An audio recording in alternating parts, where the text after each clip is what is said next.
Yo, 18-0 RX back with another breakdown of UFC Vegas 65, I think.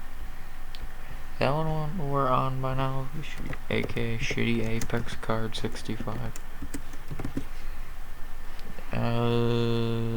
Yes. Shitty Apex Card 65.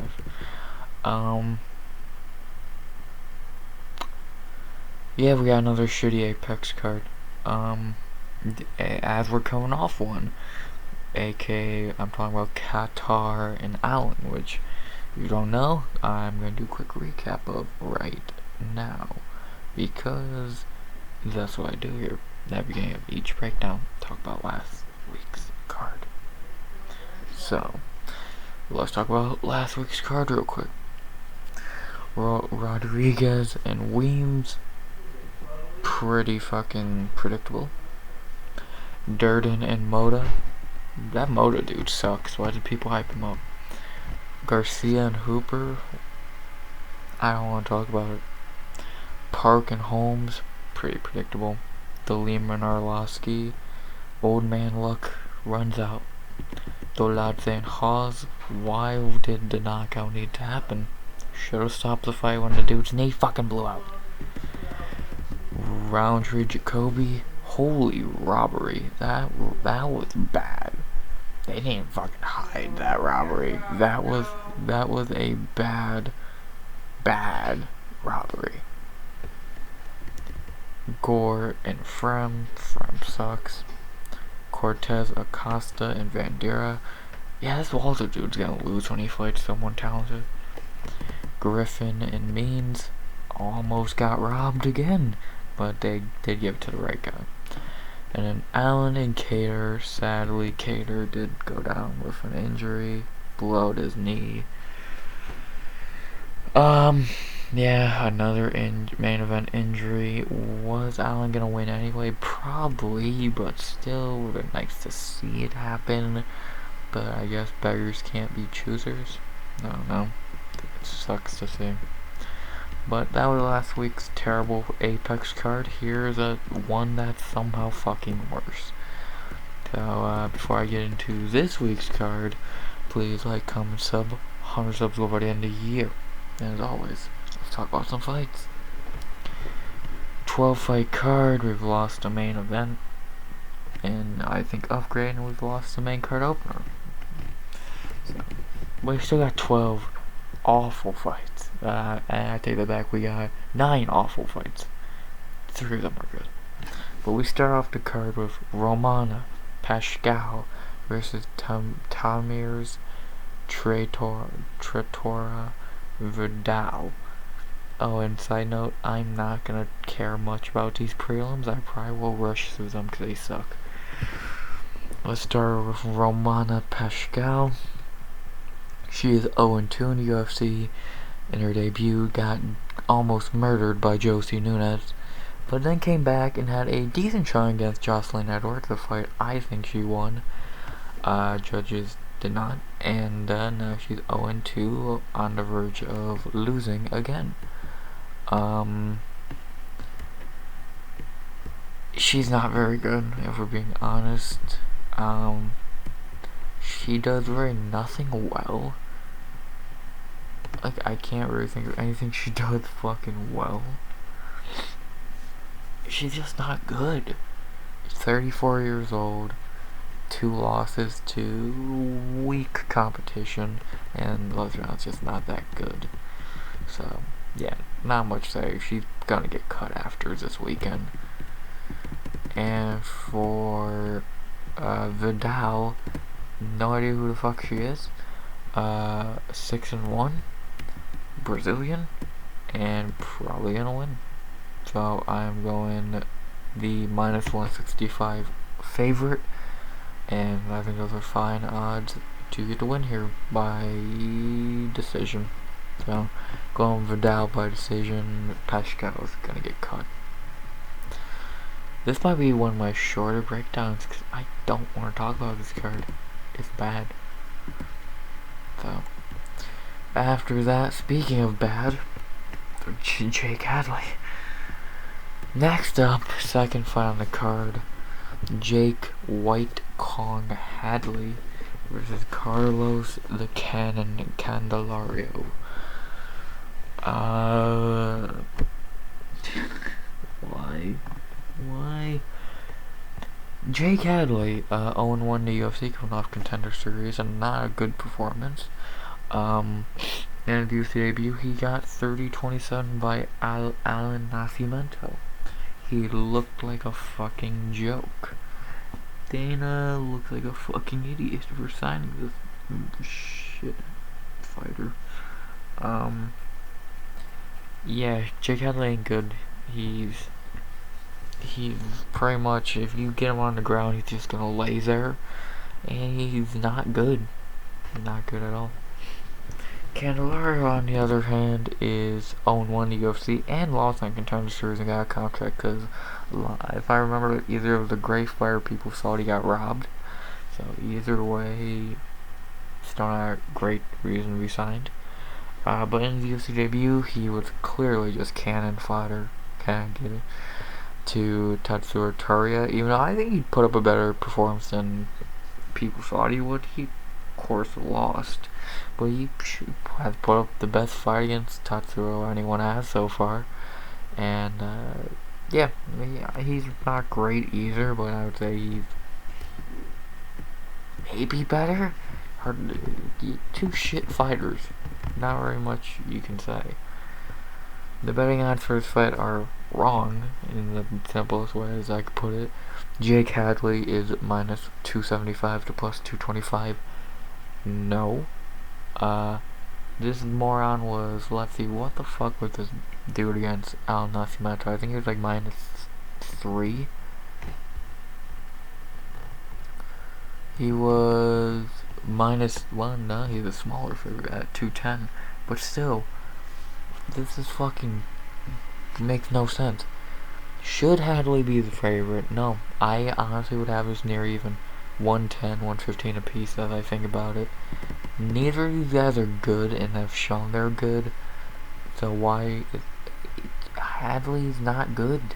How's he a bigger favorite now after getting embarrassed in his debut? That being said, I am going underdog hunting for this fight. I do think Carlos Candelario makes Dana look even dumber for signing this moron. I think Candelario does get the win here. Hadley ain't good. That's more to say. I'm going Carlos Candelario by decision. Underdog season, my friends. Underdog season. Hadley sucks ass.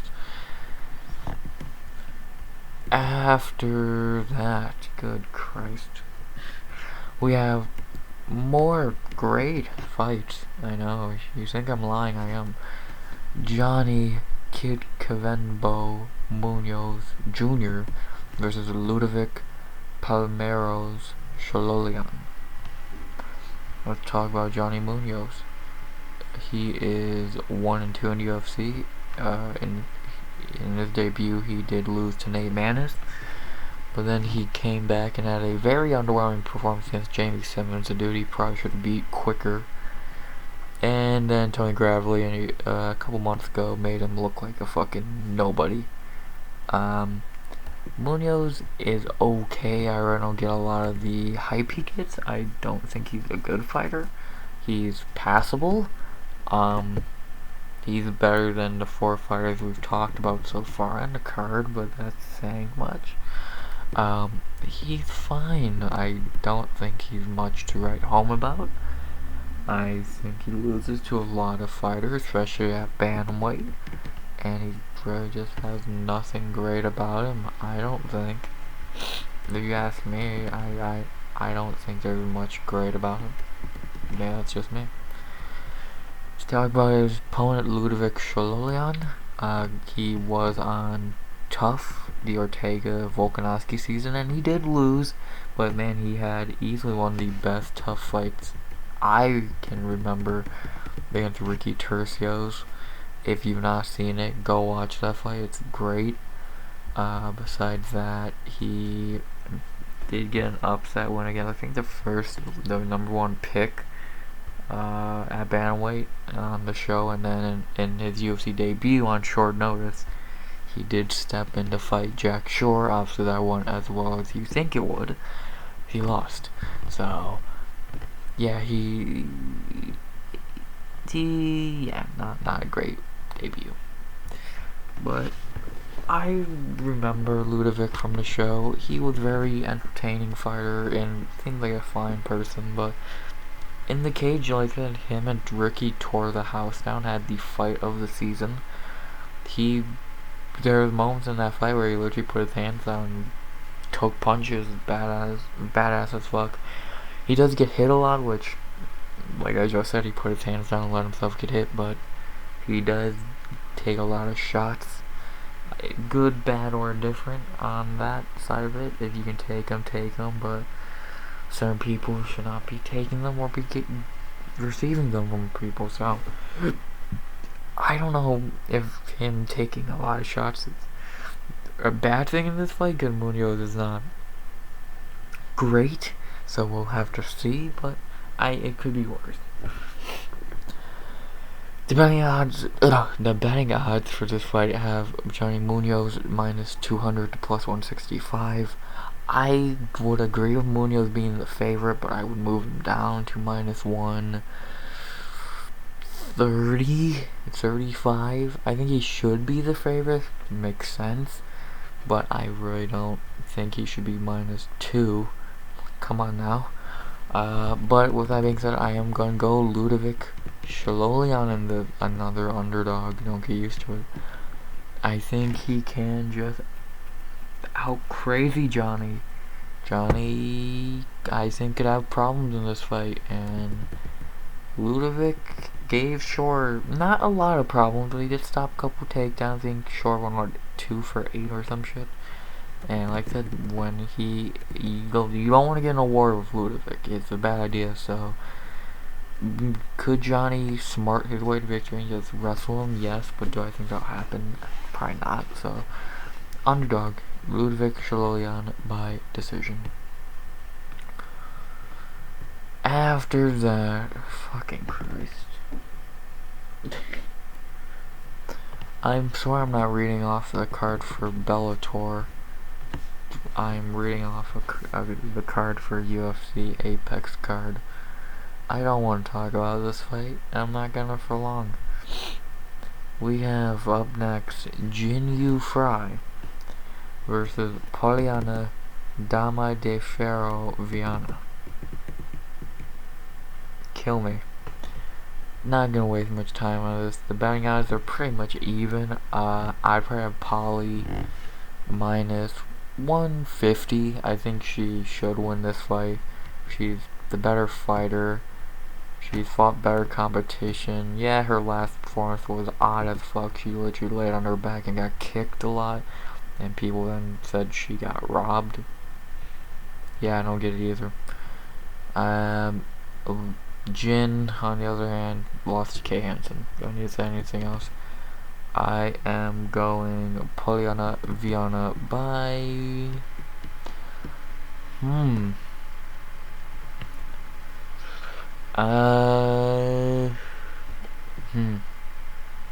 I didn't think of this part of the breakdown for this fight. I just knew I was picking Poliana Viana.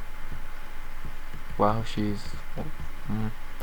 well, I'm gonna say she keeps her submission streak alive. Well, she does got a knockout over Amanda Ribas, but her main submission streak alive.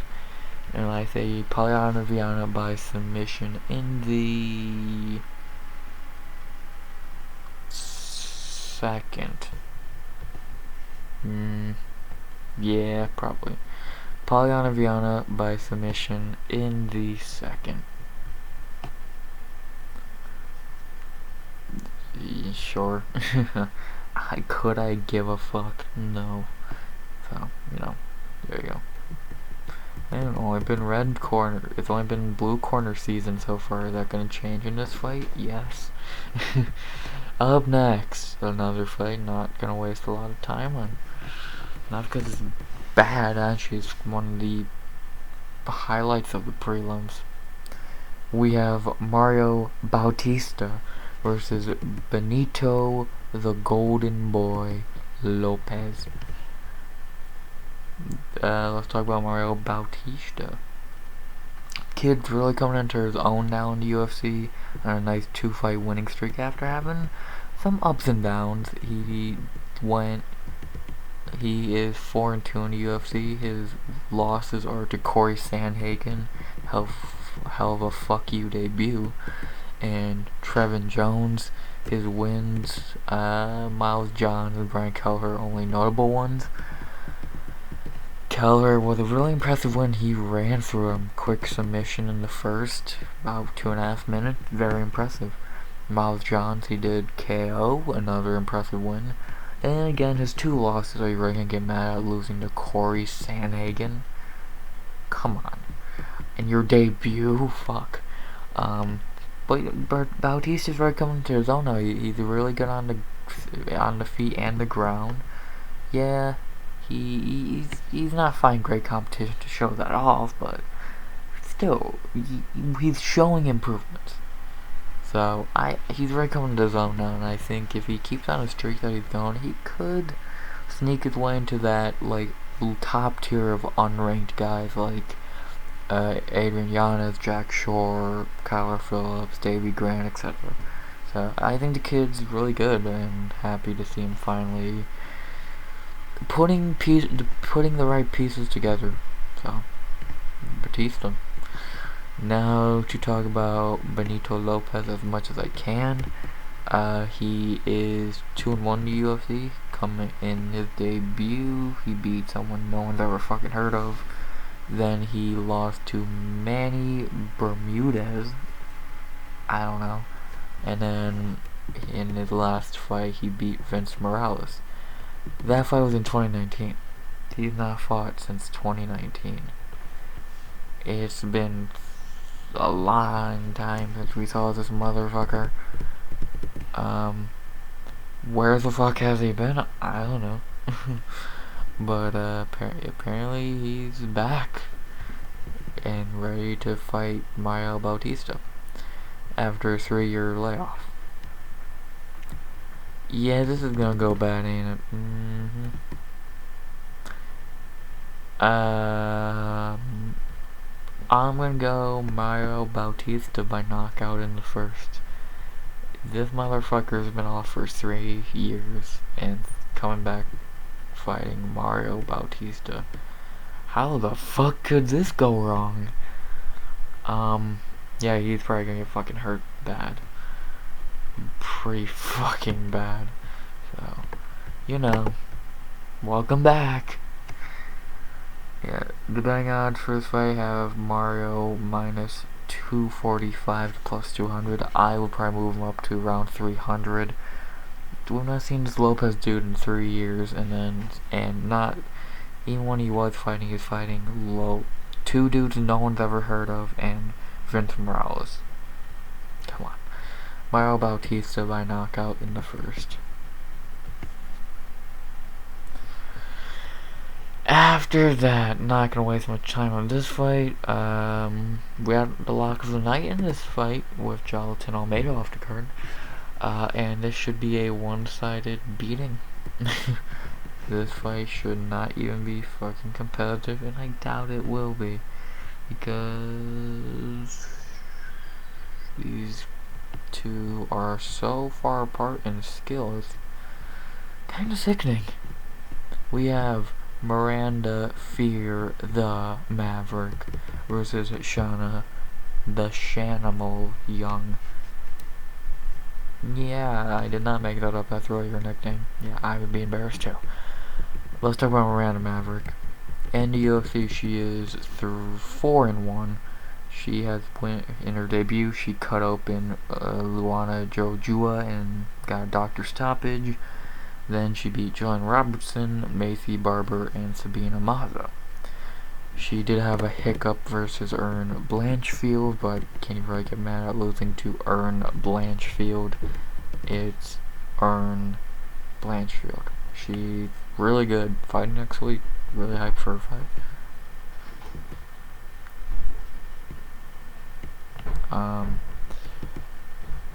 Yeah, Maverick has shown points in her career where she looks great, like the Jojua fight, she looked amazing.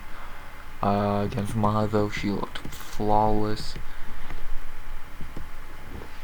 I don't know, it's weird, like, I want to see how she does against higher level competition, because the best competition we've seen her fight is Erin Blanchfield, and obviously Erin is great. Besides that, she fought shitty fighter, journeywoman, shitty fighter, shitty fighter. So, yeah. But she gets a rematch with someone she submitted in round 1, like 5 years ago. So, and then speaking of who she subbed in round 1, Shanna Young. Not gonna waste much time on her. She fucking sucks. She is 1-2 in the UFC. She has a win over Gina Mazzani, who doesn't. But she did lose to Stephanie Egger and Macy Chasson. How the fuck did she fight Macy Chasson? Yeah, Miranda Maverick's in a repeat history. Submission in the first. Submission. I don't know. Lock was a nice submission in the first. She's minus 530. Should be minus 550, 500, whatever. Submission in the first. And now the featured prelim. No fights got cancelled, so this is a featured prelim. This has been a featured prelim for a while now. I don't want to talk about it. Derek Minner versus Shailan Wolverine Nerdenbekov. Let's talk about Mr. First Round. I mean, Derek Minner, Mr. First Round. In the UFC, he is 2-3 in his debut. Lost to Grant Dawson, then rattled off two okay wins against TJ Laramie and Charles Arosa. Then in his last 2 fights, he got completely dominated by Darren Elkins and Ryan Hall. I call him Mr. First Round because if you get him out the first round, you're gonna win. He has no gas tank past 5 minutes. You think I'm joking, go watch his 3 losses. I could not be more right if I tried. He's not great. He does go to Glory MMA, which, come on, no one good actually comes out there besides Jeff Molina, maybe Julian Marquez.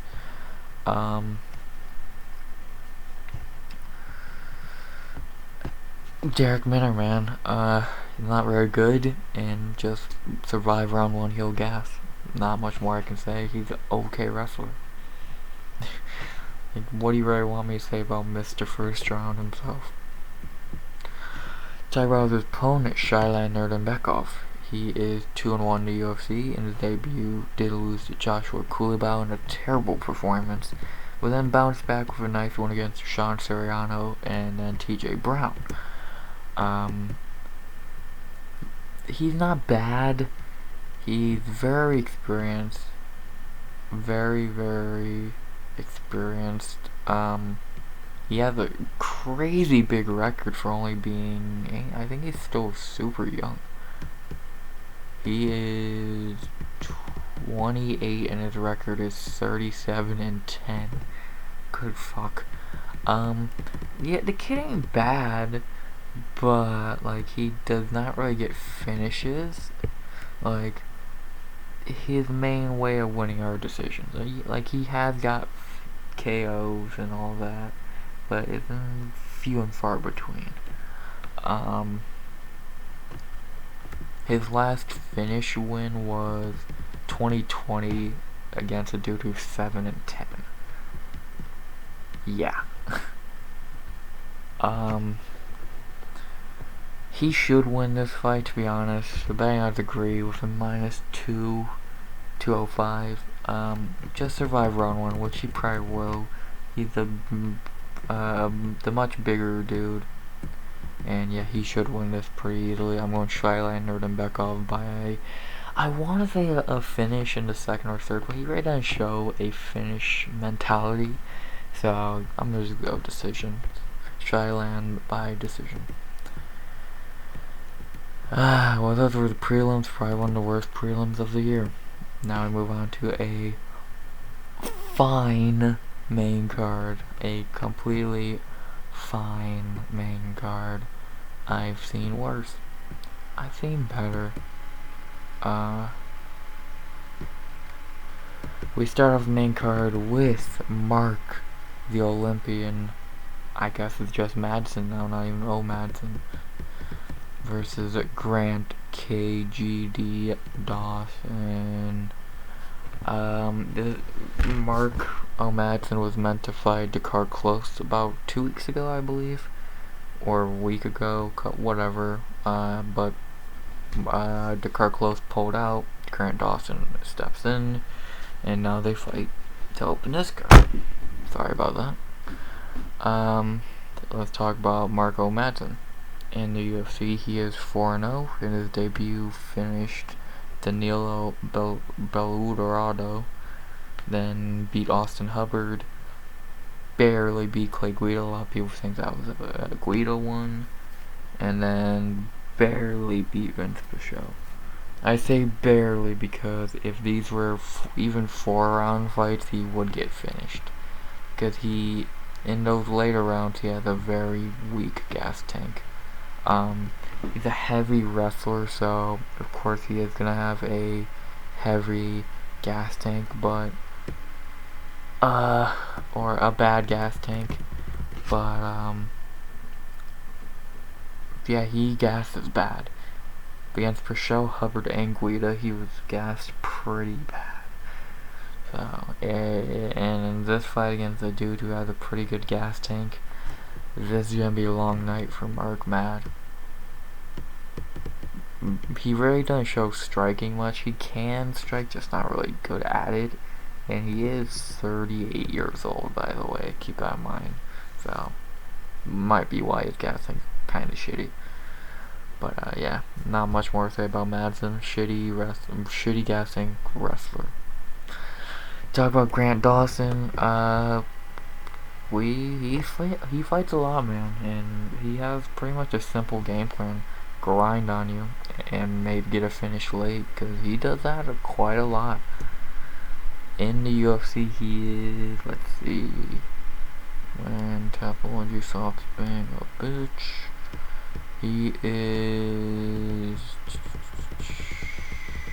1, 2, 3, 4, 5, 6 and 6-0-1. His best win, Julian Rosa, probably Julian Rosa in his debut. Kid's had ups and downs in his career. Not even like wins and losses wise, just performance wise. He squeaked out like against Leonardo Santos. He was gonna lose, but he squeaked out an insane finish with a second left. Literally 4:59. And then against Ricky Glenn, the one on his record that's not a loss, he was looking good, but somehow got 10-8'd. If I remember, he won the first 2 rounds and then got 10-8'd. So, you know, not good. Yeah, he's trying to do the same thing as Arl Madsen, just wear on you and all that, but he does it a lot better, because he is better. The betting odds have Grant Dawson minus 210 to plus 180. I've tried to move Dawson down to minus 195, plus 175, 180. He should be favored, but I could see Madsen lucking out and getting a win here. I don't think he will, but it could happen. With that being said, I am going Grant Dawson by decision. I think he will get the win here, and don't be shocked if it's a late finish by Grant Dawson, because Madsen's going to probably gas really bad. Grant Dawson by decision. After that, we got some flyweights, more flyweights. We got Tagir Ulanbekov versus Nate Mayhem Manis. Let's talk about Tagir Ulanbekov. In the UFC, he is 2-1. In his debut, he beat Bruno Silva by decision and El Nascimento. Then in his last fight, he lost to Tim Elliott. I think he won that fight, but you know, So 2-1, not terrible. Could have been worse. Could be worse. Could be better. A ranked fucking flyweight, if anything. So yeah, he's Russian, so he's gonna wrestle you, try and grind on your gas tank, and it works a lot of the time. So you know, it works a lot of the time. For Nate, he is moving down this fight to flyweight after his first loss, bantamweight in the UFC. After going 3-0, he did beat Johnny Munoz, which we talked about earlier, Luke Sanders, and Tony Gravely, who we also talked about earlier.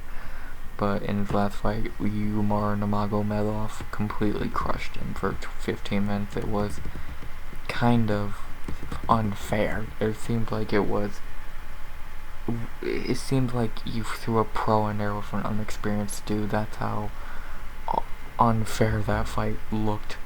So I don't think this goes much better for poor Nate, to be honest. So I will be shocked if it's not kind of a smaller copy and paste of his last fight. So, you know, yeah. The betting odds for this fight have Tagir minus 180 to plus 115. Yeah, I'd probably agree. He is coming off a weird performance against Elliott. So yeah, I would agree. But I do think Tagir will get the win here, bounce back with a nice win against the depleted Nate Manis.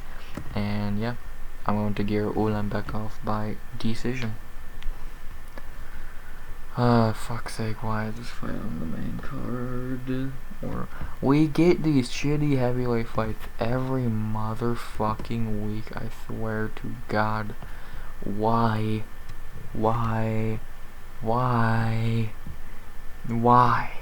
These fights fucking suck. Josh Parisian, Chase Sherman, Jared Vandera, Parker Porter, this motherfucker, that motherfucker, they all suck ass. Fucking Christ, man. Whatever.